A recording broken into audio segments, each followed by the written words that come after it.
Hey guys, and welcome back to the JTO channel, and this is your match review of Chelsea 3, Aston Villa nil. Goals coming from Nicholas Jackson, Enzo Fernandez and Cole Palmer as Chelsea seal the 3 points and are now joint second in the Premier League on 26 points with Arsenal, 6 points behind Liverpool, who play Manchester City in literally, at the time of this recording, 15 minutes. So yeah, we're going to see what happens in that game. Hopefully Man City do get a result. Not saying we're in a title race or anything like that, but for the sake of, because I don't like Liverpool, so we'd prefer if City did get a result. But we'll see what happens in that game. But anyway, we're here to talk about Chelsea. We scored 3 goals. What a performance! Best performance of the season by far, in my opinion. 3 goals, a clean sheet against a good Aston Villa team that, yes, they're not in good form at the moment, but they've got top players, they've got a top manager, they have a good system, a good setup. Um, and for me, they are one of the rivals that we have to look at for top four. They're one of the teams that I look at and I think to myself, they could make top four this season. Before this game, they were only 3 points behind us, despite them being in poor form recently. They've not won a game in like 6, I'm pretty sure, something like that. So it's been a while for Aston Villa. They're not in good form. They've gone for a bit of a rut, but they still provide a threat. They've still got good players like Ollie Watkins. They've got Tielemans, Pau Torres at the back. Emi Martinez is a fantastic goalkeeper. And like I said, they have a top manager. So listen, top players, top manager, good team. They're in the Champions League and they're doing overall pretty well there. So yeah, for me, this was a game in which I thought to myself, yes, it will be difficult, but at the same time, I kind of expect us to comfortably win today. I was very confident about us winning this game of football for a lot of reasons. Not just the fact that like Aston Villa are not in good form, but I feel like their style plays into our hands. And on top of that, I just feel like against Aston Villa, they've been due a battering from us at home. They've they've been due a battering. When I look at Aston Villa come to Stamford Bridge over the last couple seasons, they've been lucky to win at the Bridge. I'm not gonna lie. Last season they beat us here 1-0 at the Bridge. They were lucky to even win that game. Graham Potter's last Chelsea game was a loss to Aston Villa 2-0, and even that game, they were lucky to win that game 2-0. So I was just thinking to myself, yo, Aston Villa have been getting lucky against us low key at the Bridge, in recent years. Even in the FA Cup, they got a 0-0 draw at the Bridge. And I'm just thinking to myself, low key, they've been lucky. And I just thought to myself, they're due a battering here. And the way we've been playing football this season, the way we've been scoring goals, and the way they've been leaking goals, and some of their losses have been quite embarrassing. Like they lost to Tottenham 4-1, I'm pretty sure. Was it 4-1 or was it 3-0 they lost to Tottenham? Something like that. All I know is Tottenham battered them, to be fair. So I just thought to myself, this is it, man. This is the game where, with the players we've got, with the form they're in, surely the two will align and we will get the job done today. And look at that. We did. I mean, we were absolutely fantastic today. I mean, starting off with the lineup that Maresca put out, fantastic team lineup. Like, I didn't get much sleep, yeah. But when I woke up and I saw that team, the first thing I said to myself was, wow, I absolutely love that team that he's put out on display. Absolutely love it. Because now that team is likely to be the team that plays against Tottenham. And I can't lie, I think considering Reece James is out, I think the team you see on screen is our best starting 11 from now on moving forward, for many reasons. When you look at it, we've got Sanchez in goal.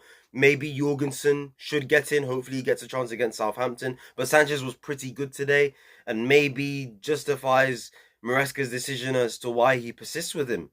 So, yeah, because Sanchez was actually really good today. He bailed us out at times.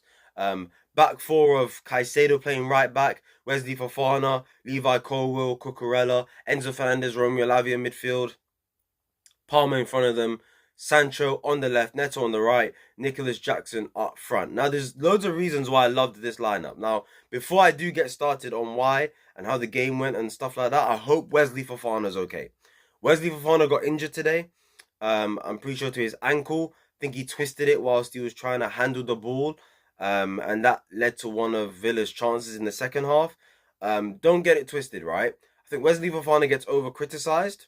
And today he was actually really good. He had one or two bozo moments, but other than that, he was actually really good today. And I cannot stress how important he is for the system.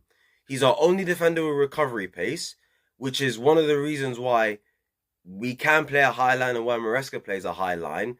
Um, he's also like he's an aggressive defender as well. Him and Cole will provide that balance of Cole being the cool, calm, collected defender who sprays nice passes, whilst Wesley's the one with recovery pace, the aggressor, the enforcer. You know, the tough guy. You know, the one who's probably likely to put in a foot in more than Levi Cole, who's going to be touch tight to the striker that we have to deal with. And I think Wesley Fofana is so important for this system in terms of the balance of how we set up on and off the ball and stuff like that. The fact that he's right-footed as well. He's our best right-footed defender by far. Whilst at times, you know, maybe Badiashile who has to come in, has to play the right centre-back role, which is not his best role, but can do a job there, of course. So I hope Wesley Fofana is okay today. I hope he's okay, and I hope he makes it for Spurs, because we need him and he's important for the system. Can he improve? Of course he can, but just in terms of the way we set up tactically and his profile, we don't have a profile like his in the squad. So for me, I hope he's okay. Anyway, let's get to the game. When you look at why I love this lineup, from a tactical perspective, on and off the ball, it's brilliant. One, it allows us to have Caicedo, Enzo, and Lavia on the pitch, which is something I have been begging for Maresca to do for the longest time. For the longest time. I've been like, yo, we need to see these three on the pitch at the same time, because I'm still one of these guys that genuinely believes it can work. And maybe this is the best way it can work, because Maresca's obviously obsessed with being able to invert a fullback, right? So, with having Wesley Fofana as your right centre-back, Cole as your centre-back, Cucurella as your left centre-back, Caicedo can come into midfield, plays football with Lavia, Enzo can be further forward, playing this role where he links up with the wingers, and he makes an impact as like a number 10 alongside Cole Palmer. Then you have your two wingers in Sancho and Neto who can get the ball high and wide, 1v1.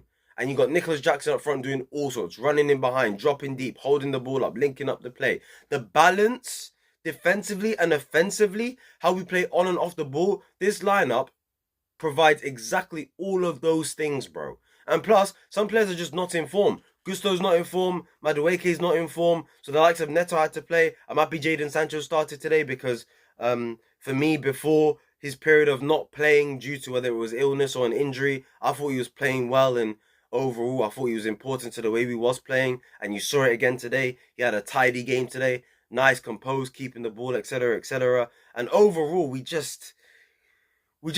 kind of just really kept Villa at like a certain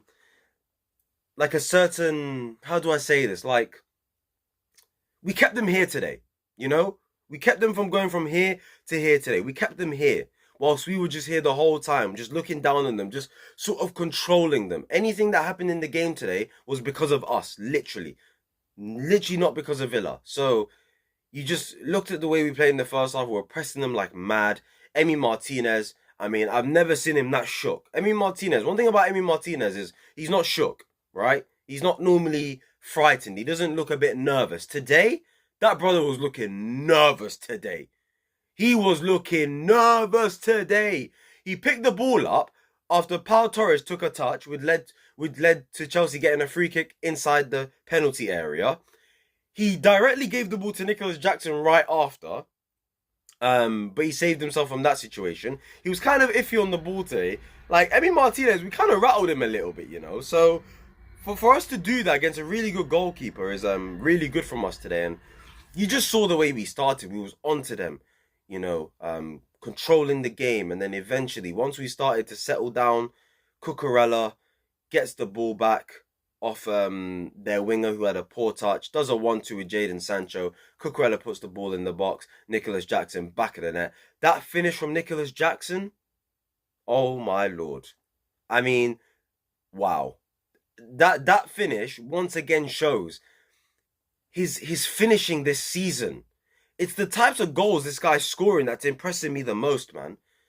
You look at the goal he scored at Leicester, you look at the goal he scored at West Ham, you look at the goal he scored today.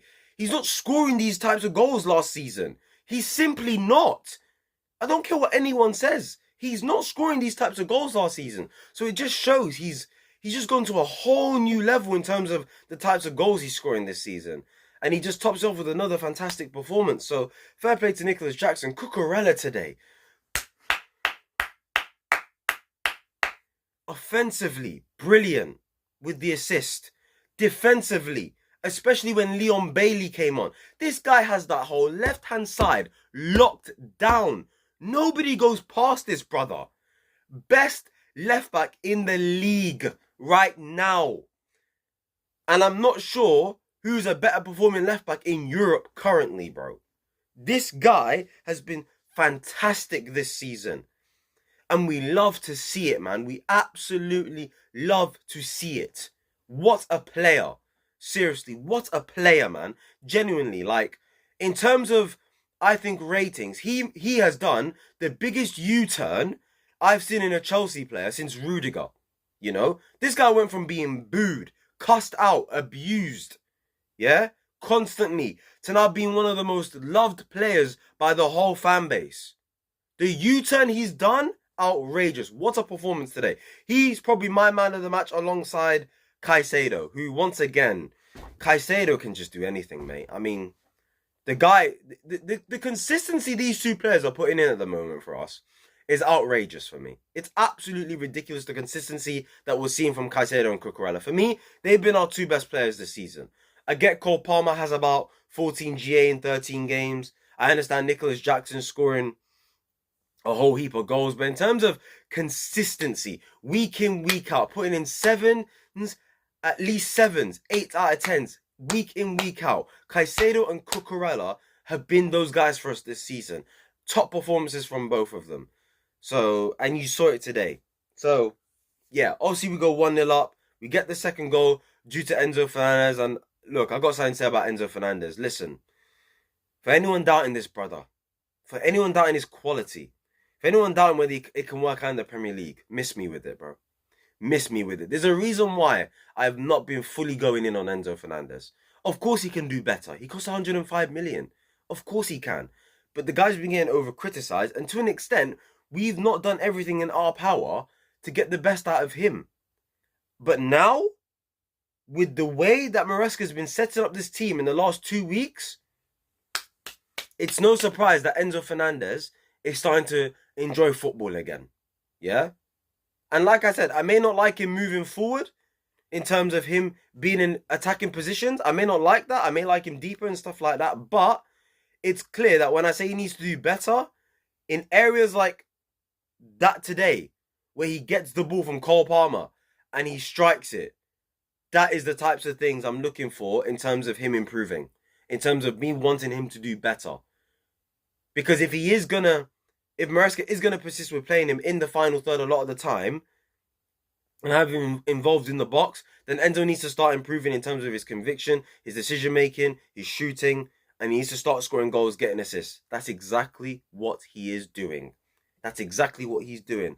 Whilst he is still controlling the game, being good on the ball, spraying passes, doing all those things. He's being tenacious. He's being aggressive. Physically, he doesn't look out of place now. That's one thing he gets criticised for. Oh, physically, looks out of place. He's not looking out of place physically at the moment. He's competing. Yeah? And this is why when people say, oh, it may not work out for him in the Premier League because his physicality, you know, the pace of the league might be too much for him. I think it's absolute garbage. I think he can handle it. I think he can handle it. Look at Tielemans. Tielemans physically is weak and he's one of the slowest players I've ever seen. For a midfielder, he's one of the slowest midfielders in the league. He's genuinely one of the slowest midfielders in the league. He's been balling out in the Premier League for years. So why can't Enzo Fernandez, who's physically stronger and is a lot quicker than Tielemans and is just an overall better player? It's just about finding the right balance with Enzo Fernandez from an offensive standpoint and a defensive standpoint, because it's key that we do have Caicedo and Lavia in the team for their physicality. So let's just hope we can find that balance with all three of them. And I think as long as Reece James is out, I think this is the balance. You have Caicedo as your right back, him inverting when we have the ball. He's a right back when we're off the ball. Enzo Fernandez, Lavia midfield is something I've wanted to see for a while as a pivot. It did pretty well today. So that's what we love to see. The finish was good. Cole Palmer slots it to Enzo Fernandez and we put it in the back of the net. And Villa had some moments where Wesley Fofana made a mistake. Sanchez came saving us. Cole made a couple good blocks. Cucurella 1v1, locking down that left-hand side. Mate, defensively today, I thought we were brilliant. Yeah, we had one or two moments, but I feel like the composure that this team kept, even in moments where we made mistakes, I think was fantastic. We didn't panic. People say 2-0 is a dangerous scoreline, but I wasn't worried at any point about Villa scoring because I've noticed with Chelsea in general, when we're in the lead at half time, going into the second half, we actually control the game really, really well. We don't really give up chances like that, and we actually don't concede goals. We don't actually concede many goals in the second half. When you actually deep it, yeah, I'm actually deeping it now. This might be a guess, but when I deep it, when I think about it, a lot of the goals we've conceded this season have come in the first half and not in the second half. You think about it. Wolves away was the 2 goals conceded. That was in the first half. You look at the Brighton game, the 2 goals we conceded. That was in the first half. Of course, Liverpool and City, we conceded a goal in both halves. Man United, we did concede in the second half, to be fair. But I feel like Newcastle, we conceded in the first half. A lot of the time, in the second half, against these smaller teams, you could say, we control the game pretty well. And we keep our composure. We don't really let the opposition have too many chances. And we don't concede goals a lot of the time. So I wasn't really worried about us conceding. I just wanted the 3rd goal to definitely seal the game because in football you never know. And Cole Palmer, there's been a lot of talk about Cole Palmer. And big games, rare. Oh, he's not been performing that well. Look at the goal he scored today. That's all I have to say on Cole Palmer. That's what, 8 goals and 6 assists this season for him? Not too bad for a player that's apparently not playing well, is it now? So, yeah, we win the game. Enzo Maresca, I love you. Chelsea, I love you. Joint second in the league right now with Arsenal. We're cooking. Every player was brilliant today, but if I was to pick man of the match, I'd say Cucurella. Caicedo a close second. Enzo Fernandez third. I know Cole Palmer got a goal and assist, but I think those other 3 were just better for me, especially Caicedo and Cucurella, who for me are it's just at this level every single week. They're just at this level every week, bro. The consistency from those 2 is nuts. If I was to make a team of the season, if there were 2 Chelsea players I was to pick to be in team of the season in the Premier League so far this season, it's Cucurella and Caicedo. Clear for me. Because for me, they've been our best 2 players. So overall, fantastic performance today. Proud of the team. We move on to Southampton next, where we'll rotate. Felix will come in. Madueke will come in. Gusto will come in. Badiashile will play because Wes got an injury. But he wasn't going to play regardless, to be fair, Wesley. Vega will come in probably as well. And then after Southampton, this time next week, we'll be playing Spurs, who just drew today, 1-1 to Fulham. But who knows? Tottenham's Tottenham. In big games, they might do something. But it's Tottenham. And we always beat Tottenham. Anyway, I hope you guys enjoyed this video today. Make sure to like, comment, subscribe. Tell me your thoughts on the game. And I'm going to go watch the Man City Liverpool game. Let's see what happens in that affair. So yeah, I'll see you guys whenever I see you guys. Peace.